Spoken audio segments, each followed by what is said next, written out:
Your inner voice speaks the truth of who you are and the life you were made to live. But many of us treat it like a suspicious stranger instead of a trustworthy friend. What gives? In this episode, I'll reveal some of the most common reasons we fail to hear and heed our inner voice, the surprisingly harmful consequences of ignoring it, and how to tune out the noise around you so you can tune in to the reliable guide within you. This is Andrew Petty is Dying, where we tap into the power of our mortality to become the people we were made to be and live the lives we were made to live. I'm your host, Andrew Petty, and I'm dying. I hate to say it, but so are you. The idea of an inner voice isn't new. It's an idea that has come in different shapes and forms and expressions over the years. Some might call your inner voice your heart and encourage you to follow your heart. Others might say, be true to yourself. No matter how it's expressed, though, the implication is that within us is a trustworthy source of truth about who we really are and the life we're made to live. And to be honest, for most of my life, I was really suspicious of this idea. Partly, at least, because I grew up in a faith tradition that taught me that, left to its own devices, my heart would inevitably bend toward selfish and even evil ways of living, that something within me was broken on a fundamental level. I haven't abandoned that belief entirely, not in its essence anyway, because I find that it holds up to the litmus test of reality. I don't have to look any farther than my relationships with my boys and my wife to know that I sometimes withhold love that they deserve, or speak unkindly to them because I'm unhappy with myself. I can dream of being all-competent or remarkably wise, so that others will think of me as exceptional and I can think of myself as superior. I do things that I shouldn't, and I don't do things that I should.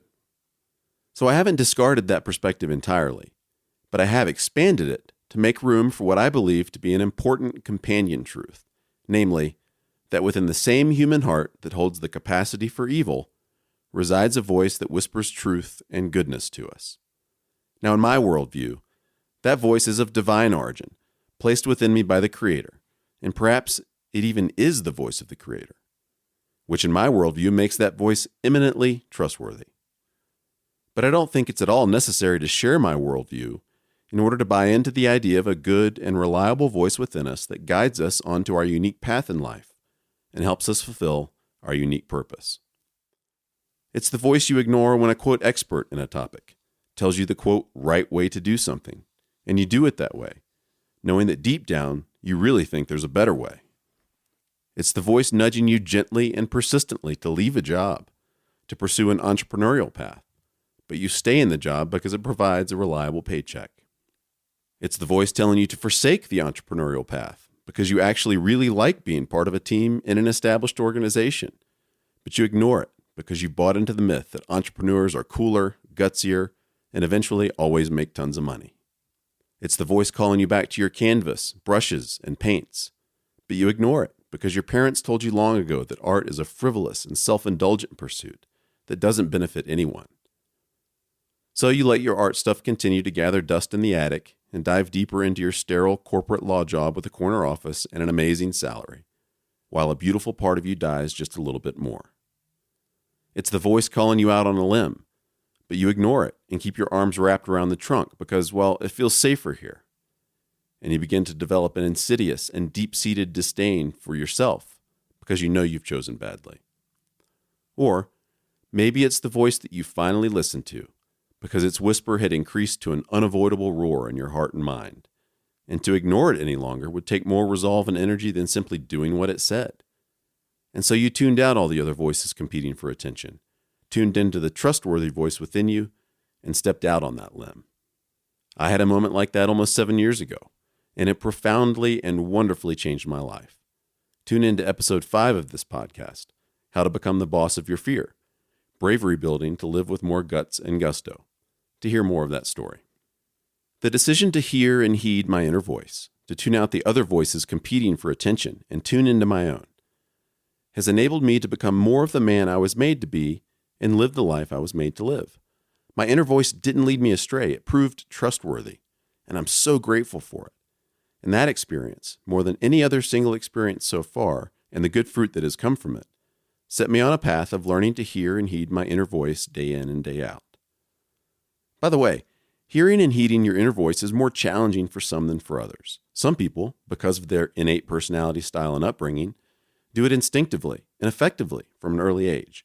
Others, though, also because of innate personality style and upbringing, find it very difficult to do. That's a whole different discussion for another time. You know which of those two people you are. And if you're someone who finds it hard to do, then you know deep down the price you're paying for holding your inner voice at arm's length. And if that's you, stay tuned and listen closely.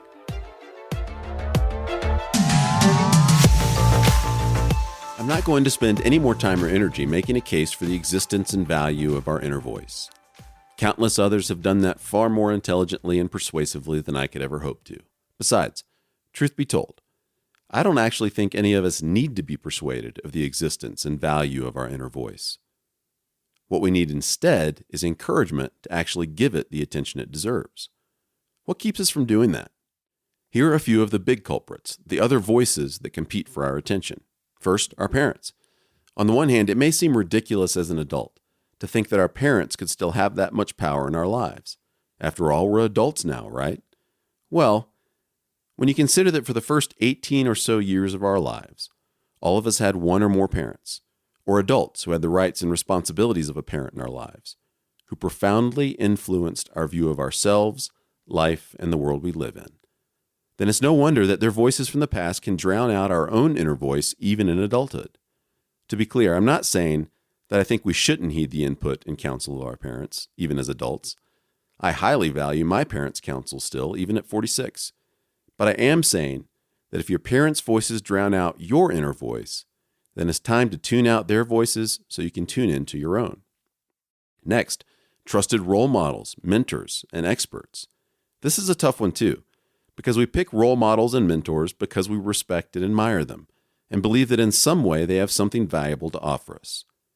We may know them personally, or they can also be authors, public figures, historical figures, podcasters like me, bloggers, celebrities, and so forth, that we don't know personally, but who nevertheless influence us. If we tune in too much to the voices of role models, mentors, and experts, though, then our own inner voice can get lost in the crowd. We can begin to try to live according to their prescriptions for success, instead of the one that our own inner voice has been offering us all along. If the role models, mentors, and experts that you trust are drowning out your inner voice, tune them out or dial them back so that your inner voice can be heard clearly over them. What about cultural and social pressures?